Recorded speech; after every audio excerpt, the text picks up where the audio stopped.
Welcome to Healthy Living, Healthy Planet Radio, sponsored by EarthX, the world's largest environmental experience, and also sponsored by Natural Awakenings magazine. Live your healthiest life on a healthier planet. Now, here's your host, Bernice Butler. Welcome to Healthy Living, Healthy Planet Radio today. We are now nearing, or almost at, the end of our second season, and we continue to be just as excited as ever to help you explore and understand that unbreakable relationship between your health and the health of the planet. Here we look at the hottest topics related to our environment and its sustainability and how they affect your health and wellness. Here, issues like climate change, plastic pollution, extreme weather events, and others will meet up with everyday impacts like allergies and asthma, digestive issues and gut health, cancers, lung and heart issues, and more. So listen in today as we talk about environmental justice. What is it? Why it's important? And why it's important to everyone, and why everyone not only should care, but must care. And we are very excited about this. This overlaps also with what we like to call the equal justice or social justice of climate change. It has been very exciting to hear almost daily on the airwaves, television, radio, as well as in newspapers, daily the attention to and the attribution to climate change as it relates to many of the current events in our society, such as the fires in the West and the hurricanes in the coastal areas, which we'll get to later. So what is environmental justice? Environmental justice, as defined by the EPA, is the just and fair treatment and the meaningful involvement of all people, regardless of race, color, national origin, or income, with respect to the development, implementation, and the enforcement of environmental laws, regulations, and policies. Fair treatment, according to their definition, means that no population bears a disproportionate share of negative environmental consequences resulting from industrial or municipal and commercial operations, or from the execution of federal, state, and local laws, regulations, and policies. It also relates to the meaningful involvement with decision makers that's required in order to access the table where the decisions are made, and to the ability of all communities to make informed decisions for themselves and about their future. Environmental justice is an important part of our societal struggle to maintain a clean and healthful environment, especially for those who have traditionally lived, worked, and played closest to the sources of pollution, or should I say, the sources of the unhealthiness. We've also got the environmental justice movement, which has taken on a lot of issues as of late, particularly last year as a COVID pandemic began to take its toll, as well as with the emergence of Black Lives Matter and many of the other issues surrounding those two. But the environmental justice movement is primarily, in the past anyway, been championed primarily by African Americans, Latinos, Asians, and Pacific Islanders, and Native Americans. The environmental justice movement addresses a very important statistical fact, and that is people who live, work, and play in America's most polluted environments are most commonly people of color and poor. Environmental justice advocates have shown that this is no accident. They say that communities of color, again, which are often poor, are routinely targeted to host facilities that have negative environmental impacts. Examples of these are like landfills, dirty industrial plants, or truck depots. These statistics also provide clear evidence of what the movement rightly calls environmental racism. Communities of color have been battling this injustice for decades. Environmental justice is also based on the reality that these groups, as well as some others, do bear that unequal environmental and economic burdens, like poor air quality and poor water quality, as well as many other unhealthy living conditions resulting from the operations of public and private facilities. It's the idea that all people and communities have the right to equal environmental protection under the law and the right to live, work, and play in communities that are safe, that are healthy, and that are free of life-threatening communities. Environmental justice is made possible when all communities have access to information and access to the decision makers that enable them to take action and create positive change for themselves. While there is no single, clear-cut, universally accepted legal definition for environmental justice, and the concept continues to evolve, there are shared themes of equal protection, community involvement, and healthy living environments. And according to the EPA, environmental justice is increasingly spreading beyond what have been the typical communities. Many grassroots environmental justice organizations have formed since the dump trucks first rolled into Afton, North Carolina, more than 20 years ago, and that community had to rise up in arms. Today, according to the Natural Resources Defense Council, many of these groups have become strong and permanent forces for environmental protection and social change in their communities.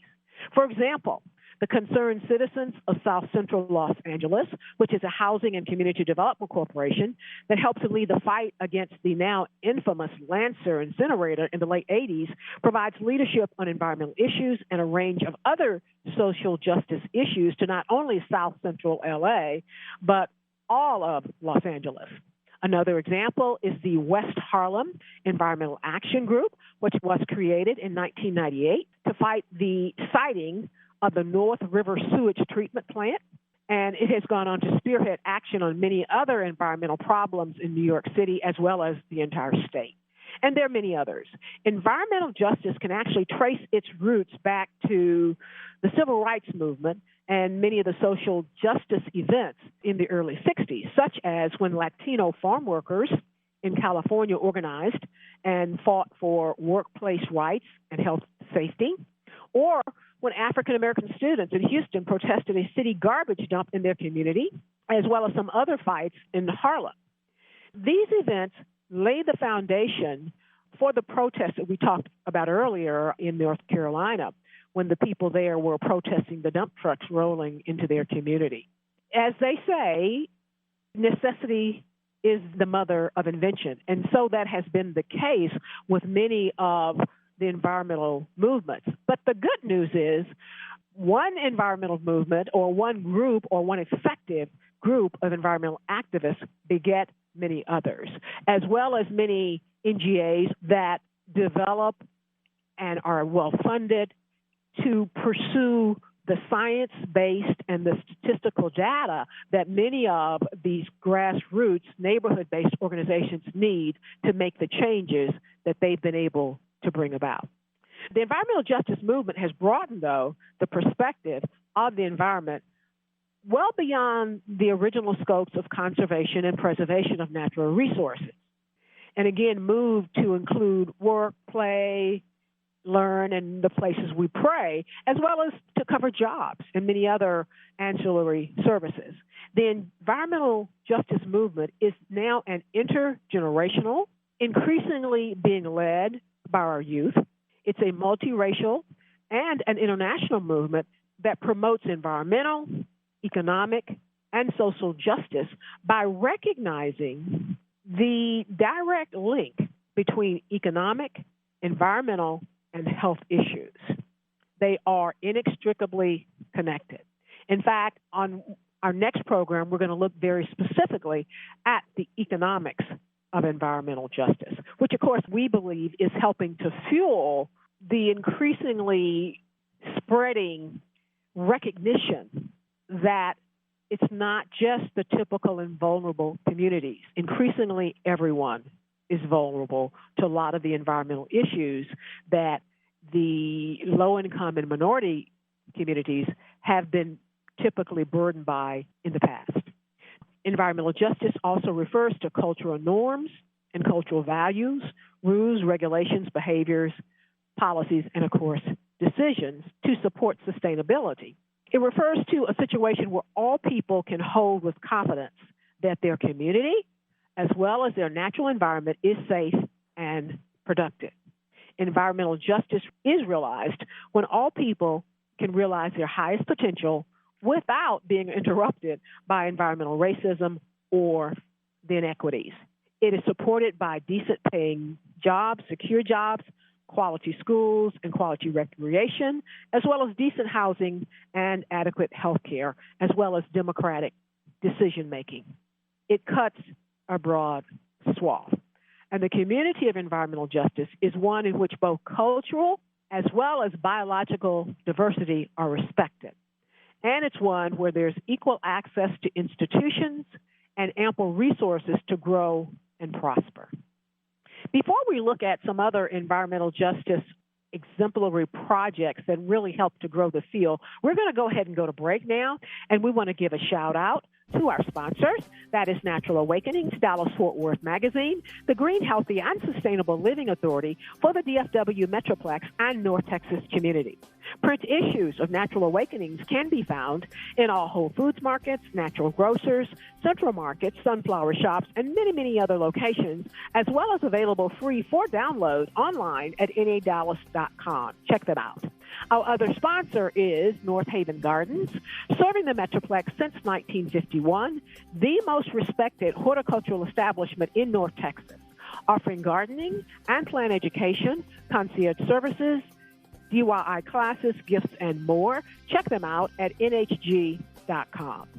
And our other sponsor is Lynn Dental Care, practicing dentistry for over 38 years with a holistic approach, looking at the whole body and non-mercury. Specializing in periodontics, Dr. Lynn is board certified by the International Academy of Oral Medicine and Toxicology. Check them out at lynndentalcare.com. Thank you, sponsors.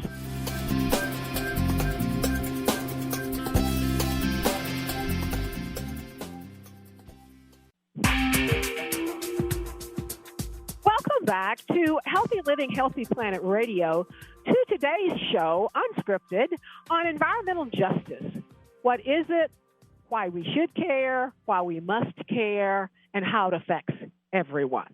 Before the break, we were giving a lot of the definitions of environmental justice and the environmental justice movement. All of us are very, very busy, and all of us have plates that are overflowing, our saucers are overflowing, our cups are overflowing, our glasses are overflowing. And so we are all anxious to move whatever we can off of our plates. And so very often when we are told that certain issues are primarily applicable to certain classes or a vulnerable class, or like in the case of COVID, when initially it was more targeted toward elderly, then that meant, we can push that off of our plates and move on to more important things. But we're finding out increasingly that's not the case. This world, the economy, society is inextricably connected. What affects one affects the other. While the effect may not be realized today, it may be realized tomorrow, next week, next year. But increasingly, the distance between the time of the initial act and the time that others or everyone or you are affected by it, that time is decreasing daily because of the interconnectedness of our world. And such is the case with environmental justice issues. Again, as we talked about a lot as we tried to define it in the first segment, they are vulnerable communities, and they primarily, in the past, have been people of color, low income, and children. And again, that is beginning to change a lot with climate change. At this show, we like to say the social equity of climate change because it affects everyone. It is an equal opportunity thing. Now, different people have different responses. The aftermath may be different, but it affects everyone. And such, again, is the case with environmental justice. So let's talk for just a minute about the difference between environmental justice and social equity. Social justice aims to ensure fair treatment for individuals and groups. And environmental justice is primarily concerned with the positive as well as negative effects that different environmental factors can have on communities and individuals. There can be environmental advantages as well as disadvantages. The concept of social equity, again, sometimes interchangeably used or referred to as environmental justice, is the fair and equal treatment of all people and communities, as we talked about a lot earlier, regardless as to race, gender, national origin, or income level, in terms of developing, implementing, and enforcing environmental laws, regulations, and policies. And social equity often addresses the unequal distribution of resources, such as the unequal distribution of clean air, or the unequal distribution of clean water or water at all, the unequal distribution of housing in public spaces or green spaces and trees. And in climate adaptation, the higher vulnerability and risk of damage from storms of some populations is an issue of social equity because of how the levees are built or where they're built or not built and where they are associated or situated and where the trees are and where the streets are built. Additionally, the exclusion of people or groups from full participation in making decisions about climate adaptation based on their income, neighborhood, or social status is a social equity issue. It's an issue, though, of growing importance. Let me give you an example. Let's say you live in a neighborhood, and your neighborhood consists of 4 streets, and there's a big public meeting as to some drainage in your neighborhood. And so they pass out flyers on 3 of those streets, but your street didn't receive a flyer, so you never know that there's going to be a meeting about where the drainage is going to be situated. So jump ahead a couple of years, and the drainage is built. And because your street was not represented, no one knew that your street is already flooding. And as a result of this new drainage system, for which your street had no input, your house now receives about an inch of water inside when it rains. Totally unintended consequence, all due to the fact that you had no input. That is a very small example, but that's happening and has happened in the past over and over again, helping to drive many of the environmental justice issues that we see today. And it's very important that as we plan for a more resilient future in our world, in our culture, that all society has equal opportunity to participate in those decisions. And that's what social justice is about. And so both social and environmental justice are sensitive to power issues. For example, who causes pollution and then who suffers from the pollution. They both focus on communities or groups rather than individuals. And they tend to adopt a holistic approach to analyzing and addressing problems as well as reforms and solutions to those problems. The environmental justice is commonly used to include aspects of social justice, again, although sometimes social and environmental goals really may be in conflict. That environmental justice movement emerged in the United States in the 1970s and was growing strong in the 1980s, when many environmental pressure groups formed to fight the injustice, the disproportionate bearing of environmental burdens by some in society. A typical example was the Love Canal disaster in New York City. But nowadays, environmental justice, or environmental equality, as we like to say, is a much more widely accepted as a fundamental concept and a goal of many environmental policies.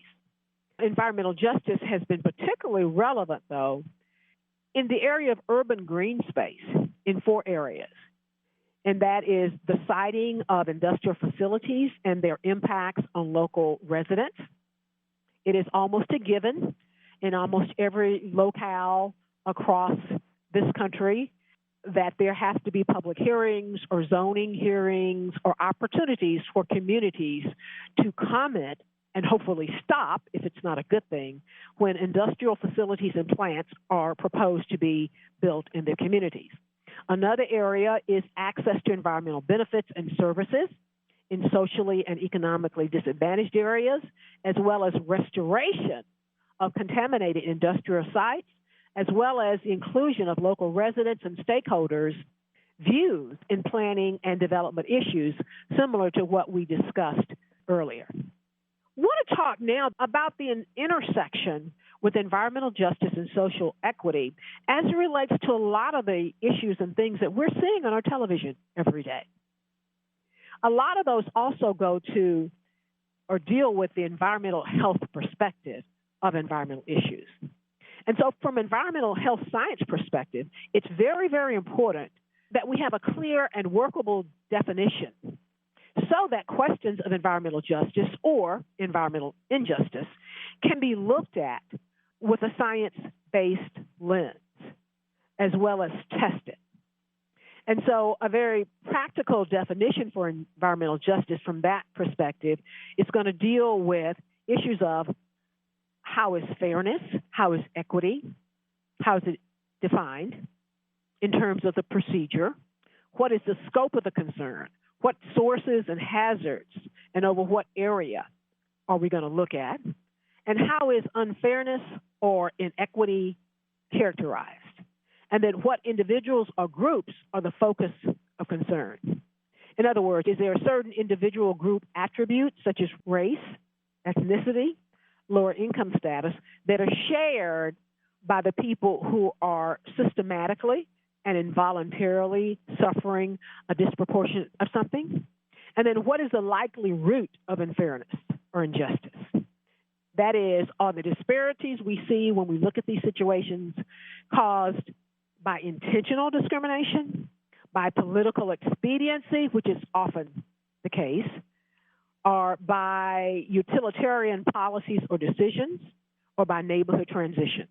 The critical point here is not that any particular definition or way to look at this is correct, but rather in choosing a definition or a viewpoint that has direct ramifications as to how we evaluate environmental justice policies and decisions. Within the field of environmental health sciences, the issue of environmental justice is usually framed in terms of health risk, where the primary goal is to identify and evaluate those populations and individuals at higher comparative risk so that, if necessary, the appropriate mitigating actions can be taken. Groups that are deemed to be potentially greater at risk when they're exposed to environmental stressors above some health-related benchmark, or when they're more biologically susceptible to stressor-linked efforts, are the ones that we want to look at. And those who are both more exposed and more susceptible are likely to be at highest relative risk. And these are instances like with COVID, when we're seeing the incidence of COVID higher among elderly, but more so among low-income minority populations. And that goes back to things like where they're employed, like service workers. And we know that service workers are exposed to more people, and they're on the front lines. And so we saw that, and everyone experienced that.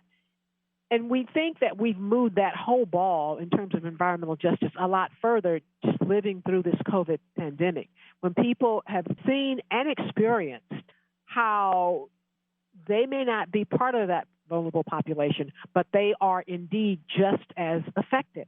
Moving that forward to today, we see how when we're in the midst of our second, or maybe it's our third, COVID wave, how much of the population has been vaccinated, but now even that vaccinated population who may not be getting COVID are still being affected because they may not be able to get into hospitals for surgery, for other care, because the hospitals are filled with COVID patients.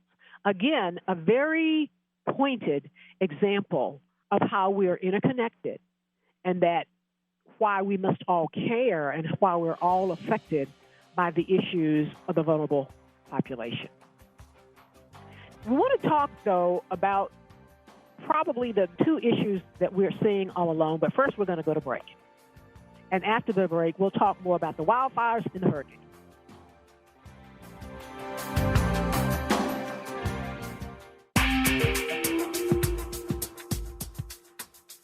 Welcome back to Healthy Living, Healthy Planet Radio.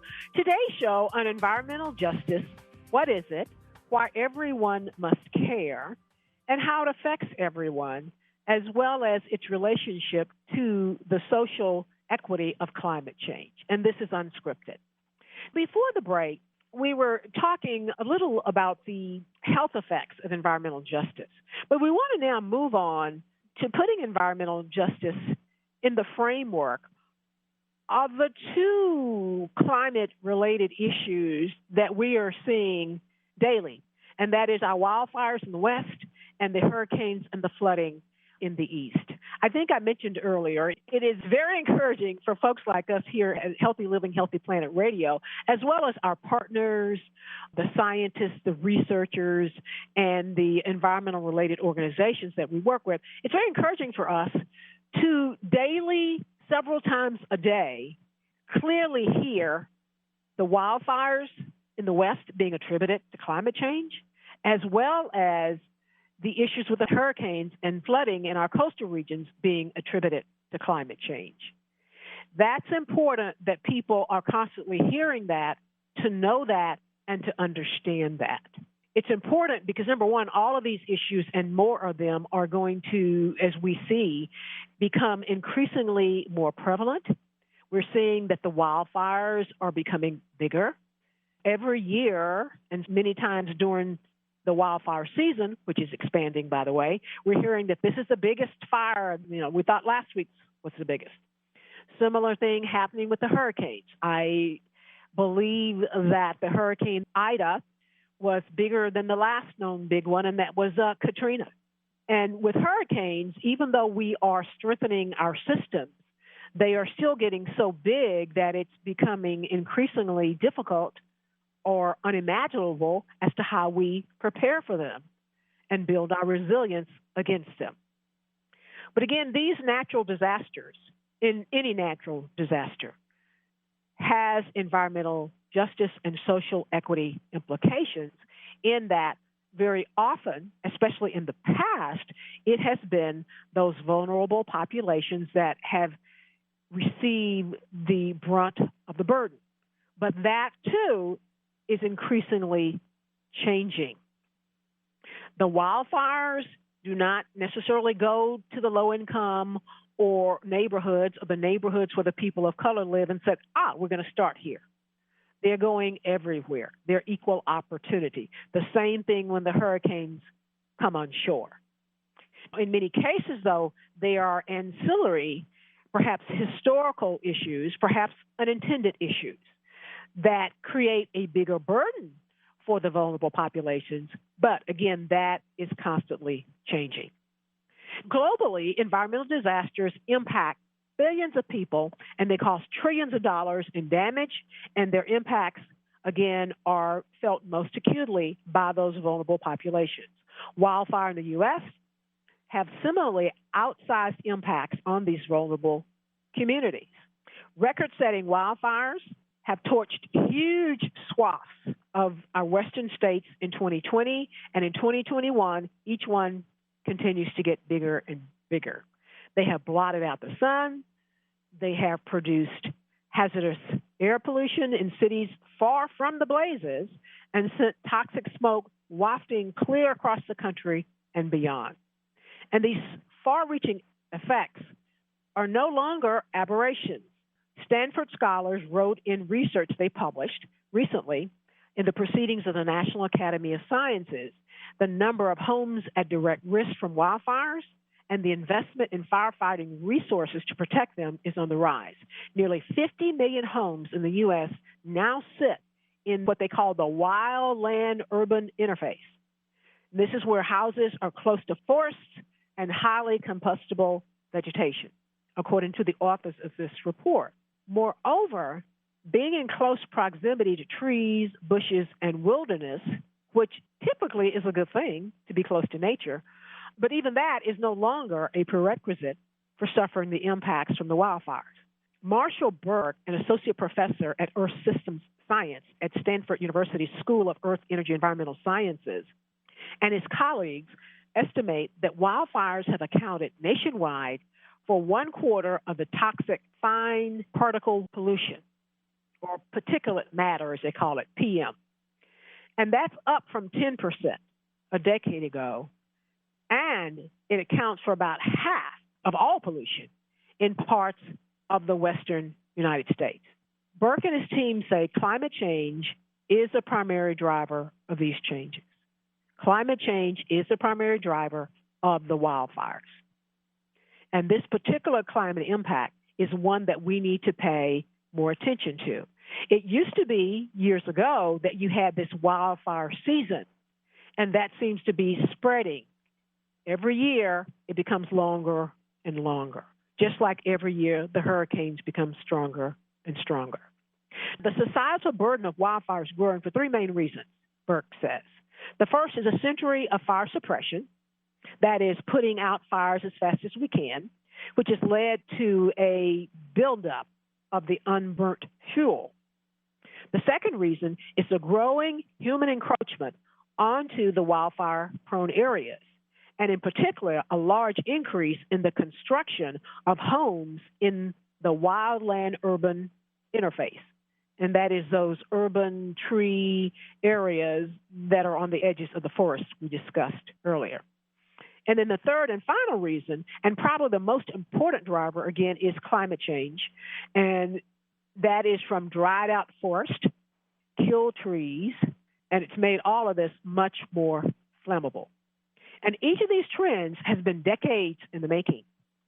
But the extreme heat and drought driven by climate change in recent years in the United States have greatly accelerated fire activity through the western United States. And it's clear, and I think everybody understands it. If they didn't understand it before, you hear it every day on television when they tell us the wildfires are caused by climate change. And that is the heat dries out the trees in these wildlife areas, the forest. The extreme heat dries them out. The extreme heat does not allow for moisture to be in the air, and they turn into kindling. A spark of anything causes that fire. And because there's so much dried weeds and trees, and there's so little precipitation, they go on and on and on and turn into the vast wildfires that we are seeing now. Burke and his team say that the burden of wildfire in many ways is shared more broadly, perhaps, than other environmental harms. They found that minority and lower income populations are, if anything, probably less exposed on the average to wildfire smoke across the U.S. than white and higher income populations, at least in terms of the outdoor smoke exposure. And work by their colleagues has shown that government expenditure on firefighting is not regressive and really tends to favor low-income rural areas. But what we do need to worry about is the disparities in how outdoor smoke gets inside of our homes and how different groups are able to protect themselves from the smoke exposure. Therein is when a lot of the environmental justice issues come to play. And this is an area of very active research right now to look at these environmental justice implications. So as we mentioned, wildfire smoke does impact a broad swath of the population. It does not discriminate rich from poor or by race. But again, the acute conditions associated, the health conditions associated with the smoke exposure do appear to be disproportionately evident in these subpopulations that have pre-existing conditions due to air pollution-related exposure. And many of these are the same populations that have those pre-existing conditions that aid and abet them being overburdened by COVID. For example, low-income kids in the southern San Joaquin Valley have a very high asthma rate due to chronic poor air quality. And so when a wildfire event occurs, like some of those we're seeing right now, then the evidence suggests that those kids are disproportionately likely to end up in the ER because of their pre-existing condition. Ditto with COVID. They've already got high asthma rates due to chronic poor air quality, then COVID is going to exacerbate that. Scientists also are beginning to get a much clearer picture of how wildfire activity contributes to local as well as distant air pollution. And that distant air pollution is an equal opportunity issue. Again, the basic picture is not great at all. Wildfire smoke travels long distances, and it often crosses borders. That contribution it makes to air pollution worsens many health outcomes. But again, the issue is most important probably is the indoor. Americans spend approximately 90% of their time indoors. And so many populations are living in those much draftier homes than others. We have questions to answer like, does it help to wear a mask? And what other things do we need to do to try to reduce that risk? Do indoor air filters work? And how much is the prescribed burning working? How much should be done? And what should we do? So there's a lot to be looked at with that. We're going to go ahead and go to break now. And when we come back from the break, we're going to look at the other big elephant in the environmental scene right now that we hear about every day, and that is hurricanes and flooding. And so now we want to give a shout out to our sponsors. That is Natural Awakenings, Dallas-Fort Worth Magazine, the Green, Healthy, and Sustainable Living Authority for the DFW Metroplex and North Texas communities.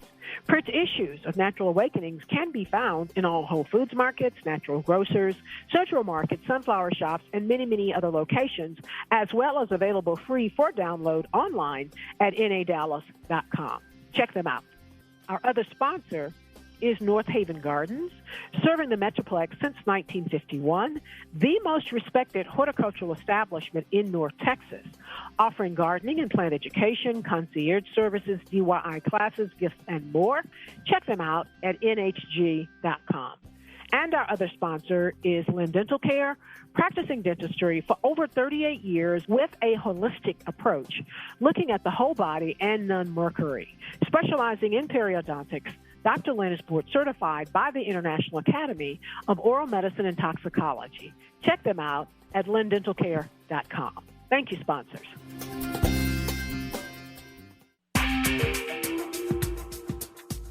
Welcome back to Healthy Living, Healthy Planet Radio, to the last segment on today's show on environmental justice. What is it? Why we should care and why we must care, and the interface with the social equity of climate change. And before the break, we were talking about environmental justice issues related to the wildfires in the West. And now we want to move on to the other elephant in the environmental justice room, and that is the hurricanes and the floods that we're currently seeing in our coastal areas in the South right now. But that has moved on to upstate New York, so we will just say that coastal areas. You know, for the past decade, we have seen some of the worst cases of flooding due to natural disasters, as well as the resulting leaching of some of the most hazardous environmental contaminants back into nearby communities and waterways. And often that leaching was occurring in low-income, minority-populated communities. Natural disasters typically are not great equalizers when it comes to recovery. They are equalizers when it comes to who and where they rain down on, but not when it comes to recovery. That often is the Achilles heel. Lower income communities and lower income individuals are more likely to live in neighborhoods that are more susceptible to flooding and that are near industrial areas and hazardous waste sites that may become compromised due to the flooding, as we saw in Hurricane Harvey recently with some of the oil refineries. And I'm sure we're going to hear more and more of this in New York due to some of the flooding there, as well as some of the flooding we've seen in Louisiana recently as well. There is also a very serious inequity when it comes to access to recovery based on average income levels of neighborhoods. More affluent people, it has been seen, are relocating out of flood zones, or they have the income to raise their homes. While housing prices decline and poor families move out, and oftentimes the poor families are not able to move out. And these trends will continue, all while federal resources are often not enough to sustain or even rebuild areas most in need, and those in power are not doing much, it appears, to address disaster prevention. A recent study that we saw that came to the fore, I believe, last week, was that they're also showing that affluent areas tend to access FEMA and many of the other federal disaster assistance funds at a higher rate than many of the typically vulnerable communities. A lot of that is due to representation and access. We're also experiencing stronger and stronger hurricanes on the Gulf Coast and on the eastern seaboard, which scientists have shown unequivocally is due to climate change. In the past 2 years, we've seen storms that created flooding of biblical proportion in Texas and North Carolina, in addition to the typical coastal states, and yet these states continue to build in areas known to flood for the sake of economic development and tourism. And they do so with very little regard to the scientific consensus of the impending impact of hurricanes and flooding on coastal areas of the country. And so as cities assess the modifications that they need to build resilience to their zoning, land use, and real estate development policies and procedure, it's critical that they acknowledge the climate science. However inconvenient it might be, and that they take measures to address disaster preparedness, particularly helping the most vulnerable communities. And instead of waiting for changes to federal environmental laws, scientists have been really encouraging that states, their legislators, and city planners should be planning and executing rules acknowledging climate data all alone. And so we're going to see much more of this because hurricane season is at its height now, and we don't know how many more we'll see this season. And then we don't even have time to begin to talk about tornadoes that tend to hit us here in North Texas and others along what we like to call Tornado Alley. Those too are becoming more detrimental, larger, and more frequent. But the other thing I want to talk before we get to the end of the segment is the intersection of environmental justice with our COVID pandemic. For more than a year and a half, the COVID pandemic has highlighted the disproportionate impacts of environmental harms on communities of color, a lot of which we talked about in earlier segments. During the pandemic, Black and Latinx individuals were almost 3 times more likely to be hospitalized and nearly twice as likely to die from COVID-19 as compared to the white counterparts. And this is due to multiple factors, including unequal access to health care, inadequate or overcrowded housing, and inability to work from home. But one very major factor has been exposure to air pollution. And it plays a significant role in these disparities. Exposure to particulate matter, or PM, that we talked about earlier, is an extremely dangerous pollutant and can lead to premature death from heart and lung disease. It can lead to aggravated asthma, decreased lung functioning, and difficulty breathing. And this has been linked to the higher mortality rates due to COVID-19.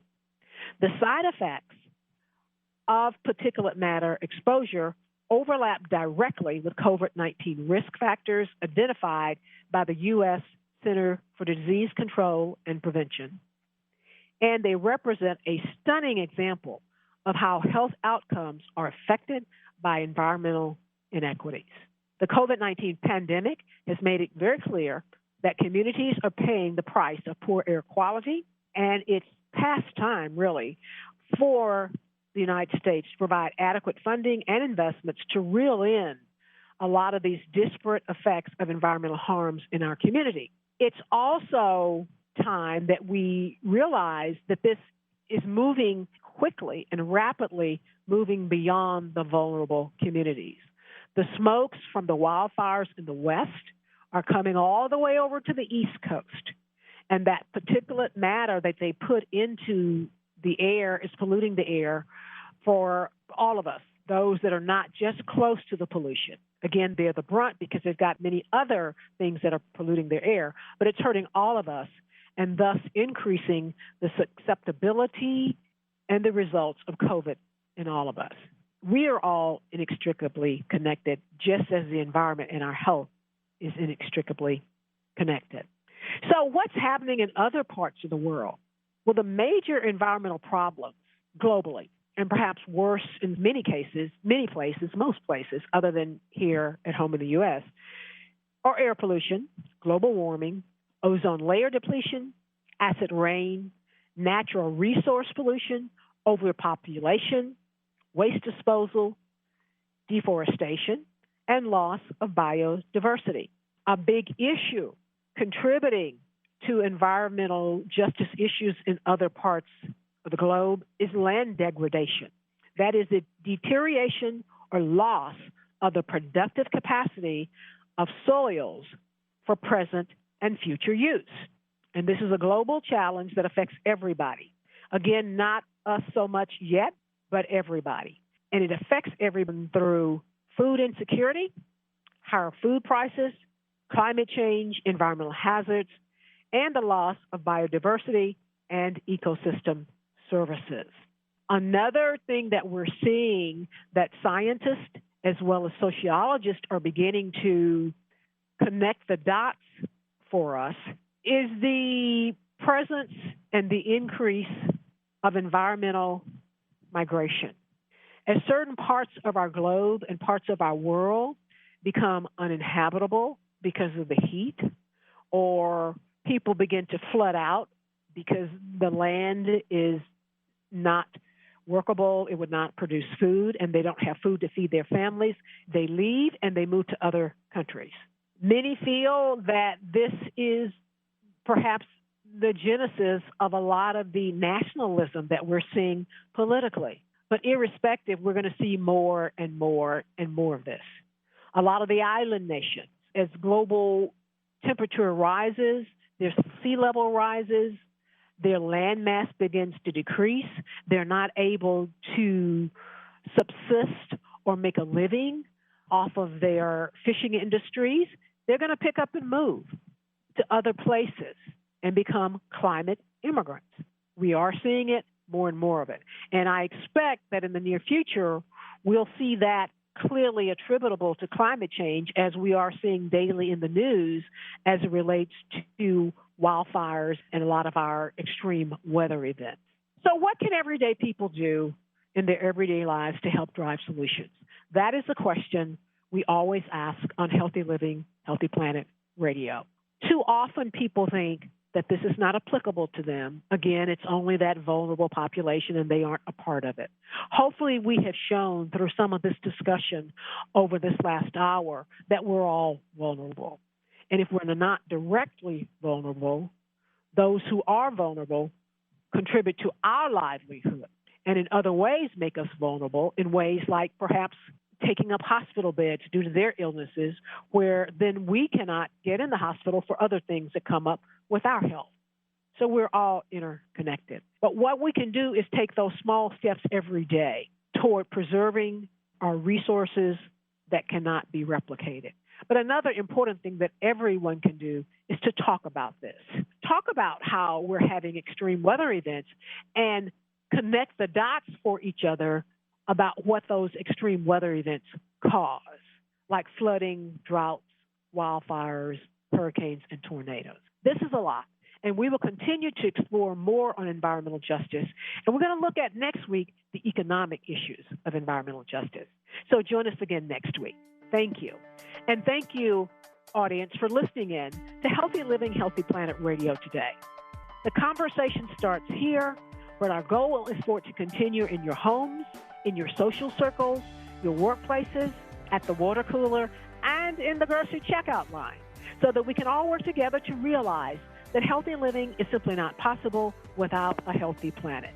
Our culture is a result of a trillion tiny acts taken by billions of people every day like yourself.